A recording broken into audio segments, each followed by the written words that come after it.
మగ శక్తులు చురకత్తులు ఝడిపిస్తే మానవతుల మాంగళ్యం మయుట గలుపుతుంటే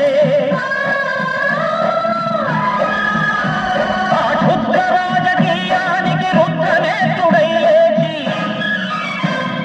మాతృభూమి నుదుటిపై నెత్తుటి తిలకం దిద్దిన మహావీరుడు సార్వభౌముడు.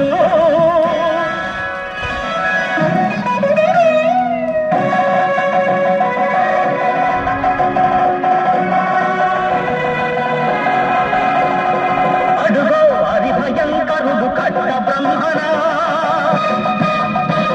అది వీర పాండ్య వంశాంకుర సింహ గర్జన.